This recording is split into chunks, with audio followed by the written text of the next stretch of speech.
திராவிட பேச்சரங்க பார்வையாளர்களுக்கு வணக்கம். நம்மோடு பல்வேறு கருத்துக்களை பகிர்ந்துக்கிறதுக்காக திராவிடர் கழகத்திலிருந்து இளைஞரணி செயலாளர் தமிழ்மாறன் அவர்கள் இணைஞ்சிருக்காங்க. ஒரு இளைஞராக நீட்டால மாணவர்கள் எந்த அளவுக்கு பாதிக்கப்படுறாங்க அதை குறித்தும், மற்றும் எடப்பாடி பழனிசாமி அவர்கள் திமுக நாடகம் ஆடுகிறது, அரசியலுக்காக தேர்தலுக்காக நாடகம் ஆடுது என்று குறித்து பேசிட்டு இருக்காரு. அது குறித்து ஒரு இளைஞராக பதில் சொல்ல வந்திருக்காரு தமிழ்மாறன் சொல்லுங்க. நான் கேட்ட கேள்வி.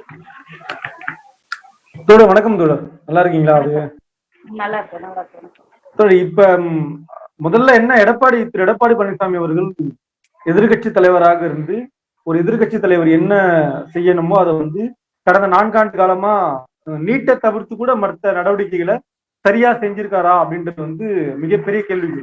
அடிப்படையில ஒரு எதிர்கட்சி தலைவராக இருந்து செய்ய வேண்டிய கடமையை செய்ய தவறிய ஒரு நபர் தான் தன்னுடைய ஆள்காட்டி விரலை நோக்கி முதலமைச்சரையும் முதலமைச்சருடைய கூட்டணி கட்சியையும் இன்றைக்கு கேள்வி கேட்கிறாரு, நாடகம் அப்படின்னு. ஆக இப்ப எதிர்கட்சியாக இருக்கும்பொழுது இவர் நீட்டுக்கு என்ன பண்ணார்? ஆளுங்கட்சியாக இருக்கும்போது ஒரு நீட்டுக்கு பண்ணது என்ன? இன்றைக்கு எதிர்கட்சியாக இருக்கும்போது ஒரு நீட்டுக்கு என்ன பண்ணார்? குறிப்பா எதிர்கட்சியாக இருக்கும்போது நீட்டுக்கு அவரால் என்ன பண்ண முடியும்? அவருடைய கேள்வி என்னவா இருக்கும்னா, இப்ப பொதுவா கவனிக்கிறவங்களுடைய கேள்வி என்பது, ஒரு முதலமைச்சர் அதிகாரத்தில் இருக்கக்கூடிய ஒரு முதலமைச்சரால எதுவுமே பண்ண முடியாத பட்சத்துல எதிர்கட்சியா இருக்கக்கூடிய ஒரு அப்பாவி அதிகாரத்தோட இப்ப அடிப்படையில நம்ம பாக்குற மக்கள் இயல்பா என்ன கேட்பாங்கன்னா, எடப்பாடி திரு பழனிசாமி அவர்கள் ஒரு அப்பாவி, அவர் எதிர்கட்சி தலைவர் தானே, அவரால் என்ன பண்ண முடியும் அப்படின்னு கேட்பாங்க. ஆனா அந்த கேள்வி அது ஒரு விதத்துல நியாயமா இருக்கும். முதலமைச்சராலே ஒன்றும் பண்ண முடியாது, நீட்ல எதிர்கட்சி தலைவர் எடப்பாடியில் என்ன பண்ண முடியும் அப்படின்னு கேக்குறாங்க. ஆனா இங்க என்ன அடிப்படை தர்க்கத்தை நம்ம எப்படி அணுகணும்னா, எடப்பாடி பழனிசாமி கூட்டணியில இருக்க எனக்கு ஒரு கேள்வி வருது. அவர் முதலமைச்சராக இருக்கும்போது அதை குறித்து எதிர்த்து ஒரு வார்த்தை கூட பேசல. முதல் ஆளா நீட்டை செயல்படுத்தினது எடப்பாடி பழனிசாமி தான். ஆமா, இல்ல இப்ப நான் இன்னும் ஒரு படி மேல போயிட்டு, இந்த நீட்டை கொண்டு வந்தது எடப்பாடி கூட கிடையாது. அவர் ஒரு அப்பாவி மண்புழு, ஒரு மண்புழு நம்ம என்ன பண்ணணும்னு யோசிச்சு பாருங்க. நம்ம அனுதாபதாப்படுவோம் மண்புழுவால. அது அவர் மண்புழு மனிதனாக பரிணாம வளர்ச்சி அடைகிறதுக்கு இடையில ஒரு கேப் இருக்கும். பரிணாம வளர்ச்சி முழுமையா அடையாத ஒரு நபரை நீங்க என்ன சொல்லுவீங்க? அது மண்புழுன்னு சொல்ல முடியாது, மனுஷனும் சொல்ல முடியாது, இடையில மாட்டிட்டு இருக்க ஒரு நபர் அவர். நம்ம அவருக்கு கொச்சப்படுத்தணும்னு எல்லாம் சொல்லல, அவருக்குதான் மாட்டிட்டு இருக்காரு. மண்புழுவாவும் இல்ல, மனுஷனாவும் இடையில மாட்டிட்டு இருக்காரு. அதனால நான் நீட்டுக்கு எடப்பாடியை குற்றச்சாட்ட விரும்பல.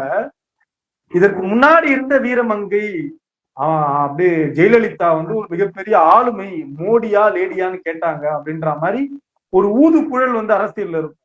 ஜெயலலிதா மாதிரியான ஒரு வீரமங்கையை பார்க்க முடியுமா? ஒருபோதும் சட்டத்தின் பிடியில் குற்றவாளி என்று அறிவிக்கப்படாத கலைஞர் இவங்க ஊழலுக்கான ஊற்றுக்கண்ணுவாங்க. ஆனா இந்திய வரலாற்றிலேயே ஒரு முதலமைச்சர் கைது, அரெஸ்ட், குற்றவாளி A1, இவங்க உடனே வண்டி அந்த பக்கம் திருப்புவாங்க அப்படின்னு பார்த்தா மாட்டு தீவன ஊழல் நடக்கலையாரு. அவர் முதலமைச்சரா இருக்கும்போது கூட அவர் கைதாகல. அவர் முதலமைச்சராக இருக்கும் பொழுது குற்றம் நடந்ததாகவும், பிறகு அவர் முதலமைச்சராக இல்லாத போது கைதாகும். இதுவும் அரசியல் தற்கூறிகள், அறவைக்காட்டுத்தனமா பேசுறவங்க நீங்க நம்ம பேசுவாங்க. அவங்களும் நம்ம பாக்குறப்ப பரிதாபமா இருக்கும். இப்படிப்பட்ட நபர்களோட எல்லாம் நம்ம அரசியல் பேசுற கால கொடுமை நம்ம பண்ணிருக்கோமே அப்படின்னு நம்ம எதிர்பார்ப்போம். அது பல மேடைகளை கலைஞரே சொல்லியிருக்காரு. ஜெயலலிதாவோட அரசியல் செய்வது எப்படிங்க எதிர்பார்க்கறீங்கன்னா, நிர்ணயம் பண்ணிருக்கு. இந்த அம்மா கூட அப்படின்னா ராஜாஜி, காமராஜர், எம்ஜிஆர் எதிர்த்து களம் கண்ட கலைஞர் தான் ஜெயலலிதா மாதிரியான ஆட்களையும் எதிர்த்து களம் கண்டார். அதனால எடப்பாடி நம்ம மன்னிச்சு விட்டுறலாம். ஆனா ஜெயலலிதா அவர்கள் தான் நீட்டை கொண்டு வந்தாங்க. நீங்க நல்லா கவனிக்கணும். ஜெயலலிதா இருக்கும்போது என்ன சொல்றாங்கன்னா, விலங்குதா கேட்கறாங்க. நீட்டு கூடாது என்பது வீரமங்கை ஜெயலலிதாவுடைய வாதம் கிடையாது. எங்களுக்கு ஒரு 2 வருஷம் விதிவிலக்கு கொடுத்துருங்க நீட்டுக்காக, நாங்க அது எல்லா சரியும் பண்ணிடுறோம் அப்படின்னு சொன்னது ஜெயலலிதா.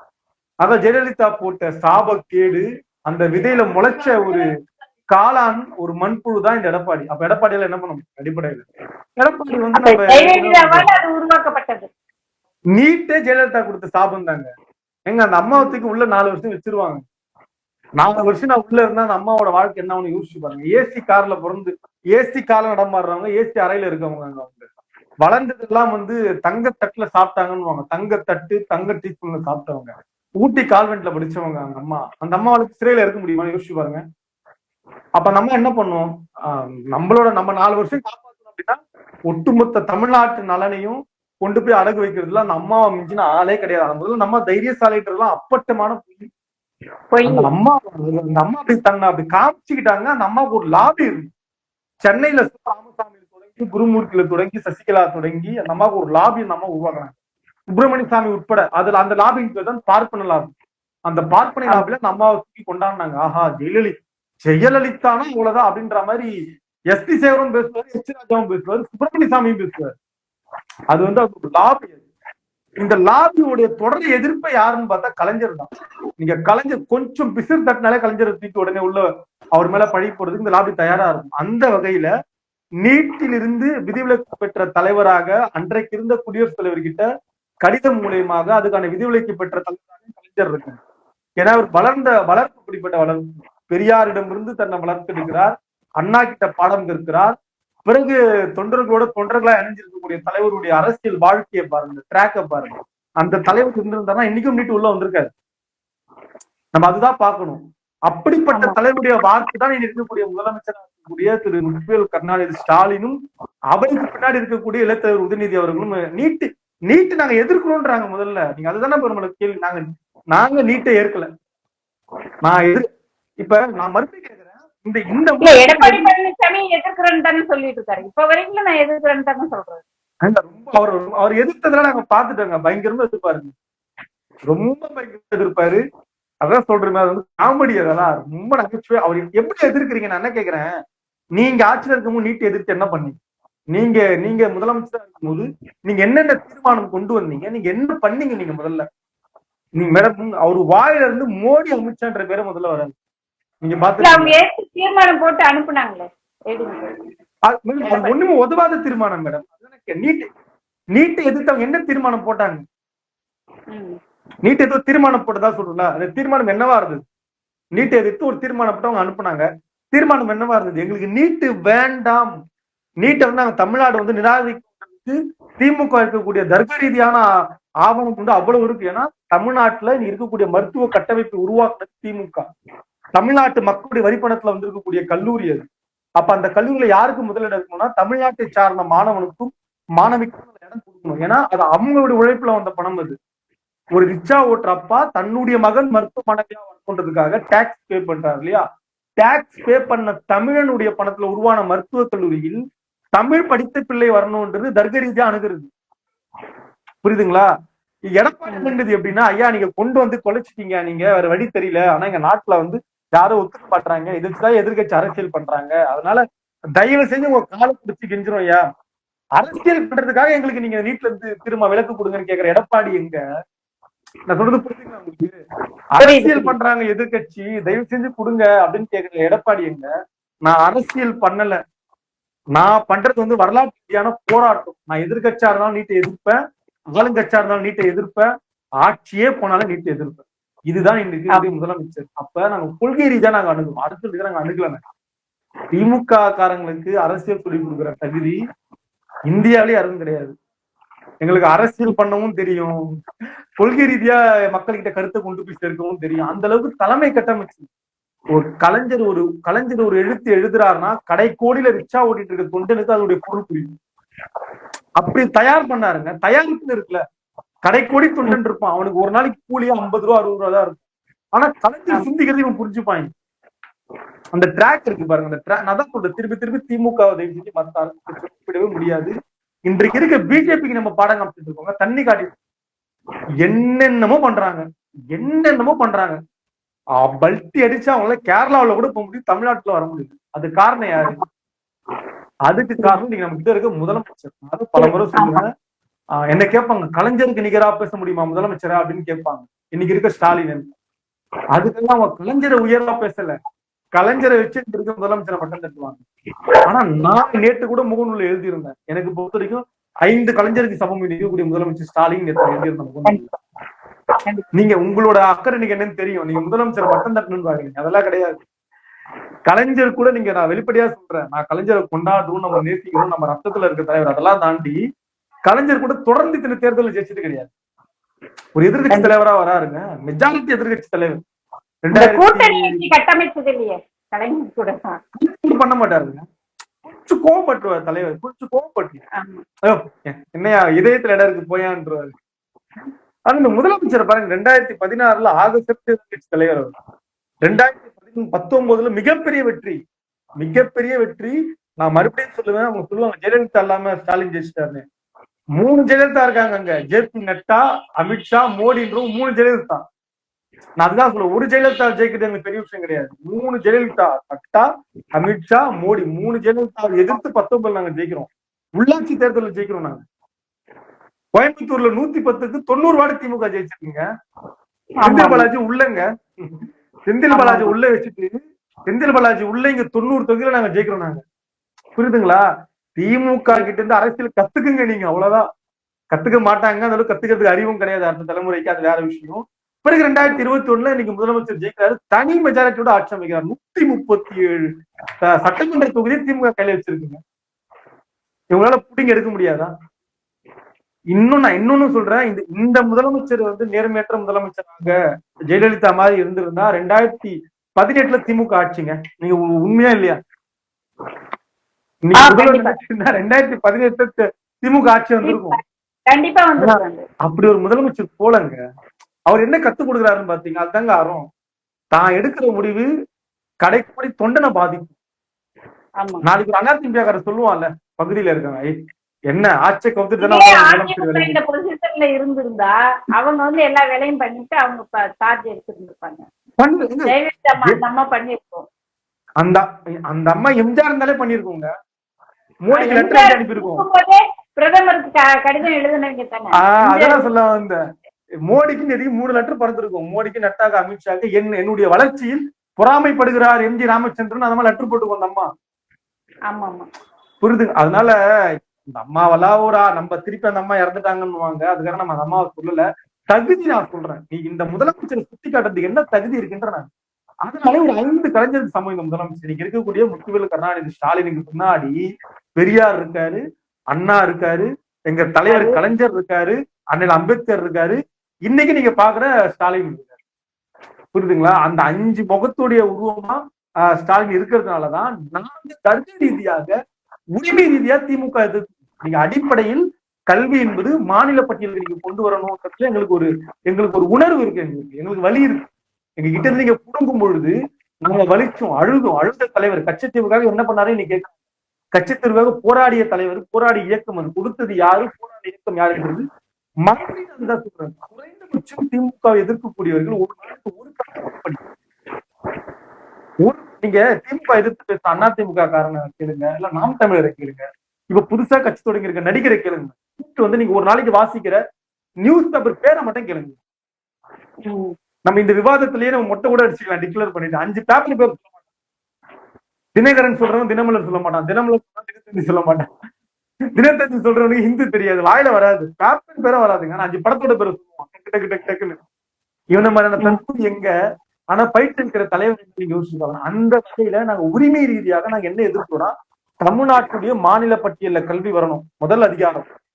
அதை தாண்டி தமிழ்நாட்டில் இருக்கக்கூடிய கல்வி நிலையங்கள் எங்களுடைய உழைப்பு உருவானது, இந்தியாவில் எங்கேயுமே கிடையாது. இந்த அளவுக்கு ஒரு மருத்துவ கட்டமைப்பு, கேபிட்டல் சிட்டின்றாங்க. சென்னை மெடிக்கலுக்கான கேபிட்டல் சிட்டி, இது உருவாக்குனதற்கான முதற் காரணம் கலைஞர் மட்டும்தான். நீங்க இந்த எம்ஜிஆர் ஜெயலலிதா கொண்டு நிப்பாட்ட முடியாது. தார்மீக உரிமை எல்லாம் உங்களுக்கு கிடையவே கிடையாது. கலைஞருடைய முற்போக்கு சிந்தனை அவ்வளவு.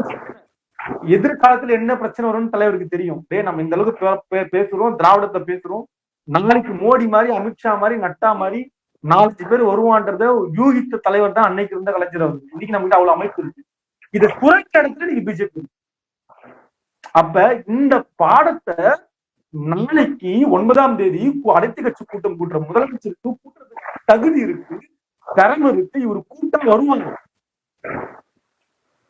நான் அனைத்து கட்சி கூட்டம் விடுங்க, தமிழ்நாட்டை விடுங்க, நாளைக்கு முதலமைச்சர் பக்கத்து மாநிலம் முதலமைச்சர் கூட்டம் வருவாருங்க, வரமாட்டாரா? யாரு? பினராயி விஜயன். இதை தாண்டி மற்ற மாநிலங்கள்ல இருக்க முதலமைச்சரை கூப்பிட்டா வருவாரு. ஆனா எடப்பாடியை கூப்பிட்ட செங்கோட்டையன் வருவாரா? முதல்ல வரமாட்டாரு. ஜெயக்குமார் வருவாரா? வர மாட்டாரு. ஆர்பி உதயகுமார் ஜெயக்குமார் வருவாரா? அட்ரஸே இல்லையே, எங்க போனாருன்னே தெரியல ஜெயக்குமார். நான் இது அவரே தினமும் ராயபுரம் மாறிடுவார் போல. நான் தினமும் ராயபுரம் பக்கம் தான் வரேன். அவரை கண்ணிலே மாற்றுறது இல்ல. நான் சொல்றது அவரே புரியுதுங்களா உங்களுக்கு? நினைக்கிறேன். தாவேக்காவோட கூட்டணி வைக்கணும்னு எடப்பாடி அவர்கள் ஒத்த கால நின்னாரு. வந்தாரா? அது போயிடுச்சு. ஆனா இங்க முதலமைச்சர் கூப்பிட்டோன்னா வராரு. அந்த கட்சியில இருந்து ஒருத்தர் உடனே வந்து அரசியல் கூட கலந்துக்கிறாரு. திரு ஆனந்த் அவர்கள் கலந்துக்கிறாரு. வந்து நான் சொல்ற கரிஷ்மேட்டிக் பாருங்க, எப்படிப்பட்ட முதலமைச்சர் பார்த்தீங்கன்னா நீங்க. எங்க முதலமைச்சர் எழுதுனா அந்த பேச்சு வந்து அந்த பேச்சுக்கு உருவம் வருதுங்க. டிமானிஸ்ட்ரேஷனுக்காக அனைத்து கட்சி கூட்டம்னு வார்த்தையில சொல்றாரு, அது எழுதுறாரு, அது கண்டிப்பா நாங்க பாக்குறோம். அத்தனை முதலமைச்சர் வராங்க, அவர் தேடி வராங்க. அத்தனை பேர் வந்துட்டாங்க. 4 முதலமைச்சர்கள் வந்துட்டாங்க, துணை முதலமைச்சர் வந்திருக்காங்க, கூடுதலா 3 துணை முதலமைச்சர் கூட வந்திருக்காங்க. இதுதான் முதலமைச்சருக்கான அழகு. இதுதான் நாங்க சொல்றோம். இப்ப தெரிஞ்சுக்கலாம் எதுக்கு 5 முதலமைச்சர் 5 கலைஞருக்கு சமம் சொன்னாங்கன்னு. அத்தனை தகுதி இருக்கு. எங்க இன்னைக்கு திராவிட நாட்டுடைய முதலமைச்சருங்க அவருக்கு. நான் அது கூட தமிழ்நாட்டுக்கு முதலமைச்சர் கிடையாது. ஸ்டாலின் எப்படி எதிர்கொள்ள போறாங்க? இப்ப அனைத்து கட்சி கூட்டம் கூட்டி இருக்கு மேடம். மறுபடியும் அனைத்து கட்சி கூட்டம் கூட்டி இருக்கும். இப்ப நம்ம பேசுனது முதலமைச்சர் பேச போறாங்க. நம்ம பேசுன அனைத்து கட்சி கூட்டு வர வச்சு நம்ம இதுக்கு முன்னாடி என்ன சட்ட ரீதியா போராட்டம் பண்ண போறோம், அடுத்த சட்ட ரீதியா என்ன போராட்டம் பண்ண போறோம், உங்களுடைய ஆலோசனை என்னன்றது சொல்லுங்கன்னு கேட்க போறோம். நம்ம கூப்பிட்டு திமுகவுக்கு ஒரு அடிப்படை உரிமை இருக்கு. கல்வியை மாநில பட்டியல கொண்டு வரணும், நீட்டுக்கான விதிவிலக்கு பெறணும், சட்ட ரீதியா போராடணும். நம்ம ஏற்கனவே ஒரு கமிட்டி அமைச்சிருக்கோம். அந்த கமிட்டி மூலியமா நம்ம கிட்ட ஒரு ஆவணம் நம்ம கிட்ட இருக்கு. அந்த ஆவணத்துல இதெல்லாம் பாதிக்கப்பட்ட மாணவர்கள் யார், நல்லா மதிப்பெண் எடுத்த மாணவர்களுக்கு என்ன நம்ம வந்திருக்கு, குறிப்பாக மற்ற மாநிலத்தை சார்ந்த மாணவர்கள் எந்த அளவுக்கு தமிழ்நாட்டு மருத்துவக் கல்வியில் இடம் பிடிச்சாங்க, இன்னும் குறிப்பாக எஸ்சி எஸ்டி எம்பிசி இல்லாத குறிப்பிட்ட ஓசி சமூகத்தை சார்ந்தவர்கள் இன்னும் வெளிப்படையா போகணும்னா அதுல ஐயர்வாள் இன்னைக்கு எந்த அளவுக்கு இடம் பிடிச்சிருக்காங்க, இதை எங்க முதலமைச்சர் காட்டுறாரு. கூப்பிட்டு வர தலைவர்லாம் யாரு? எச் ராஜா, சுப்பிரமணிய சாமி வராங்க மாநாட்டு. யாரு வரா? எம்பிசி எஸ்டி எஸ்டிக்காக போராடக்கூடியதாக சொல்லக்கூடிய தலைவர்கள் அங்க வர போறாங்க. அவ்வளவுதான். அந்த திராவிட மாடல் முதலமைச்சர் எடுத்துட்டு பாருங்க. இந்த பிரச்சனை நடந்துட்டு இருக்கு. இப்ப இவ்வளவு பெரிய அநியாயம் நடந்துட்டு இருக்கு. இவங்க எல்லாம் உள்ள வந்துட்டு இருக்காங்க. ஆனா கலைஞர் என்ன பண்ணாரு? எப்படியாவது நம்மளால உள்ள போடான்னு நினைச்ச கலைஞர். நீங்க நம்ம விளையாட்டு உடற்தகுதியில் 5 மதிப்பெண் போட்டவருங்க. ஞாபகம் இருக்குங்களா உங்களுக்கு? ஐயோ என்னையா பண்ணலான்னா நம்ம ஆள் நிக்க வையா, உடற்தகுதியில் 5 மதிப்பெண் போடியான்னு. நம்ம ஆளுக்கு உடல் நல்லா உடல் தகுதி வச்சு வெயிட் போட்டாரு. இந்தியாவே நம்ம தலைவரா தான் இருப்பாரு. அப்படி வந்து எந்த சிந்தனை, இந்த சிந்தனை யாருக்கிட்ட இருந்து வரும்னு யோசிச்சு பாருங்க. பெரியார் கிட்ட இருந்து மட்டும் சிந்தனையா வருமே. ஆமா ஆமா கரெக்டா? நீங்க பெரியார் நல்லா திடகாசமா இருப்பாங்க. அதை வச்சு மார்க் போட்டமாக்க உள்ள வந்துருவாங்க. அதனால வெயிட் முறையில மார்க் போட்டோம். நம்ம தலைவர் மட்டும்தான் அப்படி இது கேட்க விஷயம் இருக்கு பாருங்க. நீங்க இது யார் திரும்ப யோசிப்பா? இத அந்த வீட்டுல இருக்க அப்பா யோசிப்பாரு. என் மகனை நான் நல்லா வளர்த்திருக்கேன், சாப்பாடு போட்டு 3 வேளை, தடிமாடு மாதிரி இருக்கான் பாக்க பையன், மார்க் கம்மி, என்னங்க பண்றது யாரு யோசிப்பா? கோபால் அப்பா யோசிக்க மாட்டாருங்க. எங்கேயோ கோயில்பட்டியில இருக்க ஒரு தகப்பன் யோசிப்பான். ஆனா அது கலைஞர் யோசிச்சார்ல, நான் இருக்கேன் 5 மார்க் போட்டு உள்ள தள்ளி ஆகணும்னு பாருங்க. இந்த தலைவர் ஏன் அந்த முடிவு எடுத்தாருனாக்க, அப்ப அந்த நேரத்துல வந்துட்டு மார்க் வச்சு கவுன்சிலிங் எடுக்கும்போது அப்ப வந்து உயர்சாதிக்காரங்க மட்டும்தான் வந்தாங்க. இந்த எஸ்சி எஸ்டி மக்கள் வரவே இல்லை, லிஸ்ட்ல இல்லவே இல்லை, வரவே முடியாது. ஆமா, அதனாலதான் இப்படி ஒரு பிளான் பண்ணாரு. அப்போ வெயிட்டேஜ் முறையில உடல் தகுதியை வெயிட்ட வச்சு மார்க் போடுங்க அப்படின்ட்டு 2006லன்னு நினைக்கிறேன். 2006 நம்ம அதுல இந்த செய்தி நம்ம படிக்கும் போது நெகிழ்ச்சியா இருக்கு. என்னமா யோசிச்சிருக்காரு தலைவர், எப்படி இந்த விஷயத்தை சிரிச்சிருக்காரு அப்படின்ற மாதிரி. அப்ப இப்படிப்பட்ட தலைவருடைய மகன் அரசியல் ஆளுமை, அரசியல் வாரிசு. நான் மறுபடியும் சொல்லுவேன், முதலமைச்சர் அரசியல் வாரிசு தான். எந்த இயக்குனருக்கும் ஒரு வாரிசா வரல, அவருக்கு அந்த வாய்ப்பு கிடைக்கல. நீங்க நல்லா, நான் மறுபடியும் இன்னொன்னு கூட சொல்லலாம், இன்னைக்கு மிஸ்ஸாலனா இந்த முதலமைச்சர் கிடையாதுங்க. மிஸ்ஸா பிரசவித்த குழந்தைங்க. நம்ம ஒரு கதை படிச்சிருக்கோம். ஒரு மான் குட்டி ஈனும் பொழுது அதை சுத்தி புலியா நின்னுதான். நீங்க படிச்சிருப்பீங்க, பல மேடைகளை சுவிசுவம் பேசிருப்பாங்க. மான் குட்டி போடும்போது அதை சுத்தி புலியா இருந்துதான். ஆனா அந்த புலிகிட்ட இருந்து அந்த மான் குட்டியை காப்பாத்தினதா சொல்லுவாங்க. அப்படி மிசா மாதிரியான புலிகள் சூழ்ந்திருக்கும் போது அரசியல்ல எங்களுக்கு பிரசவித்த குழந்தைங்க முதலமைச்சர். அப்படியே ஏசி கார்ல வந்து இறங்கலங்க அவரு. என்ன அதாவது அரசியல்ல பதவி ஏத்துக்க போறப்பா, எனக்கு என்னப்பா கொடுக்க போறீங்கன்னு கலைஞர்கிட்ட கேக்குறப்ப கலைஞர் என்ன கொடுத்தாரு? போய் ஜெயில போயிட்டு வாப்பா 2 வருஷம் அனுப்பி வச்சாரு. 2 வருஷம் சிறைக்கு போக முதல்ல நீ. சிறையில போய் என்ன கொடுத்தாங்க? லட்டும் பலகாரமும் மூந்தியும், இல்ல ஏசி கேபின்மா உள்ள இருந்து அவருக்கு, இல்ல சினிமா நடிகைகள் நடனம் ஆடுவாங்களா? அடி கழுத்துல கால வச்சிருப்பாங்க. என் முதலமைச்சர் கழுத்துல கால வச்சிருப்பாங்க. அவருக்கு முழுக்கை சட்டை போடுற பழக்கம் இல்ல முதல் கிடையாது. ஆமா. அப்ப வந்துட்டு நம்ம கலைஞர் பார்க்க போறாரு, சிறைக்கு பார்க்க போகும்போது முழுக்கை சட்டை போட்டுட்டு நிக்கிறாரு. அப்ப கலைஞர் கேட்கிறாரு, ஆமா என்னப்பா முழுக்கை சட்டை போட்டு இருக்க அப்படின்னு. இல்லப்பா சும்மா போட்டுட்டு இருக்கேன். இல்லையே நீ முழுக்கை சட்டை போட மாட்டியா, அடிச்சுட்டாங்களா போலீஸ்காரங்க, அதை மறைக்கிறதுக்காக முழுக்கை சட்டை போட்டுவியா, காயம் நிறைய ஆயிடுச்சா அப்படின்ட்டு கண்டுபிடிச்சாரு. கண்டுபிடிச்சு அது தலைவர் கண்டுபிடிக்காம இருப்பாராங்க. அதனால தலைவர் அப்பாவுக்கு தெரியக்கூடாது உள்ள மறைக்கிறாரு, அப்பா வந்து அப்பாவா இருந்து கண்டுபிடிச்சாரு. இல்ல அந்த வயசுல இல்ல கலைஞர் கண்டுபிடிச்சதுல கூட நம்ம வந்து கலைஞர் அப்படி பண்ணுவாரு நமக்கு தெரியும். ஆனா முதலமைச்சரோட பக்குவத்தை பாத்தீங்களா நீங்க? ஒரு பக்குவம் இருக்குல்ல. என்ன திருமணமான வயதுங்க 23 வயதுன்றது என்ன? திருமணமாகி 23 வயதுல என்னென்ன கனவு இருக்குன்னு யோசிச்சு பாருங்க. அது அது எப்படிப்பட்ட கனவு? அது இளமை தழும்புற காலம். அது அவையார் சொன்ன மாதிரி அரிதினும் அரிது இளமை அரிது அப்படின்னு அவையார் சொல்றாங்க. அது இளமை வறுமை அதை விட. அப்படிப்பட்ட இளமையை கொண்டு போய் மிசாவில் அடகு வைத்த ஒரு முதலமைச்சர் இன்னைக்கு இந்த இடத்துல வந்து உட்கார்ந்துட்டு இருக்காரு. நான் அதான் அவ்வளவு அப்படி ட்ராக் ரேக், நீங்க முதலமைச்சரோட ட்ராக் ரேக் எல்லாம் எடுத்து போனா 4 KGF படம் எடுத்துருவாங்க. இனி ஏதோ KGF பாகுபலின்னு கொண்டாடுறாங்க. நீங்க திரும்பி பாத்தீங்கன்னா அப்படிப்பட்ட வரலாறு இருக்கு. எம்ஜிஆர் இவர் தாங்க. நீங்க எம்ஜிஆர் தட்டி கொடுத்து வளர்த்தவருங்க. எம்ஜிஆர் ஜெயலலிதா தட்டி கொடுத்தாரா, எடப்பாடி தட்டி கொடுத்தாரா? ஆனா எங்க முதலமைச்சர் தட்டி கொடுத்திருக்காரு. புரியுதுங்களா? அப்படிப்பட்ட முதலமைச்சர், அரசியலுடைய பின்புலம் உள்ள முதலமைச்சர், மிசாவில் பாடம் கற்ற முதலமைச்சர், கலைஞரிடம் பாடம் கற்ற முதலமைச்சர், விடுதலை மூலம் வளர்ந்த முதலமைச்சர், முரசொலி மூலம் வளர்ந்த முதலமைச்சர். முரசொலிக்கு அண்ணன் நம்மளுடைய முதலமைச்சருக்கு அண்ணன் முரசொலி இன்னைக்கு அந்த முரசொலி கூட தான் இருக்கு.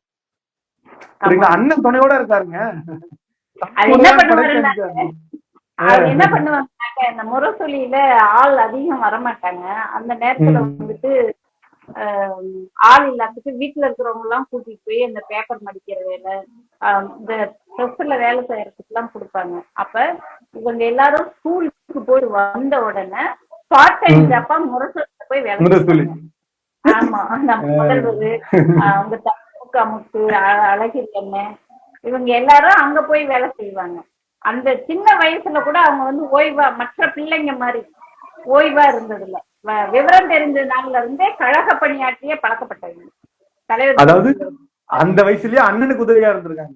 முரசொலி அண்ணனுக்கு உதவியா இருந்திருக்காங்க. அப்பாவோட முதல் வாரிசாச்சு இல்லையா? கரெக்டா? பாருங்க எவ்வளவு அழகான ஒரு அமைப்புன்னு. அப்படி வளர்ப்புங்க. அப்படி நான் தான் சொல்லுவேன், நம்ம முதலமைச்சர் பத்தி பேசினா தனியா போவோம், அது ஒரு ட்ராக் ரெக்கார்டு.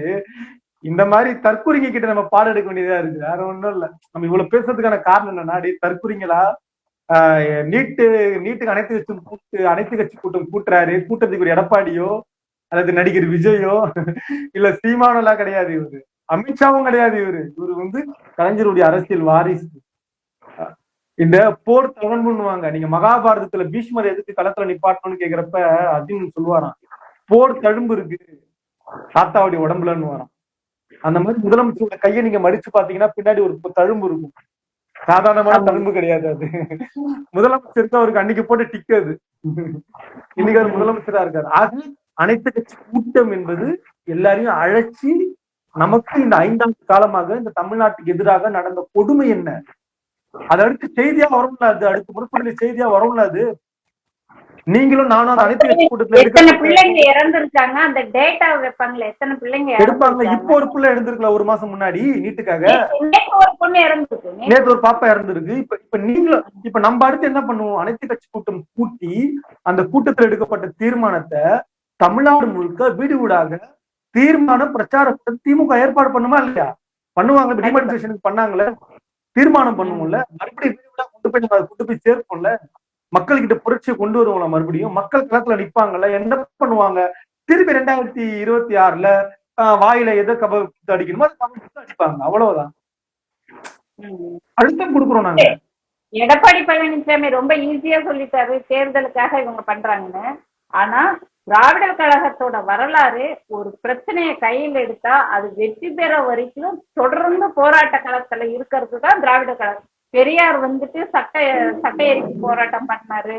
அந்த முதல் சட்ட திட்டம் கொண்டுட்டு வரும்போது கூட 1947ல தொடங்கி 52ல தான் முதல் சட்ட திட்டம் கொண்டுட்டு வந்தது. அப்போ அது வரைக்கும் கண்டினியூவா போராடிட்டு இருந்தாங்க. இவங்க பண்ணலன்ட்டு விட்டுறல, கண்டினியூவா சட்ட திருத்தம்னு இடஒதுக்கீடுன்னு வர வரைக்கும் கண்டினியூவா போராட்டம் பண்ணாரு. அதுதான் திராவிட கழக திராவிட இயக்கத்தோட வரலாறு. இப்படிதானே திமுகவும் இன்னைக்கு வந்துட்டு பெரியார் வழியில இல்ல. இப்ப அதுதான் இப்ப அடிப்படை என்ன சிக்கல்னா வந்து திராவிடம்னா என்ன அப்படின்னு திரு எடப்பாடியை கேக்குறாங்க. அதுக்கு அவர் என்ன சொன்னாருன்னு நீங்க பாத்துருக்கீங்க. நல்லவேளை வைரமுத்தை கேளுங்கன்னு அவர் சொல்லல, அவ்வளவுதான். வைரமுத்து பா விஜய் வாலியை கேளுங்கன்னு சொல்லியிருந்தாருன்னா இன்னும் நல்லா இருக்கும் அது. ஆனா அவர் சுவாரஸ்யமா வந்து எனக்கு திராவிடத்தை பத்தி ஒண்ணும் தெரியாது, ஐ டோன்ட் கேர்,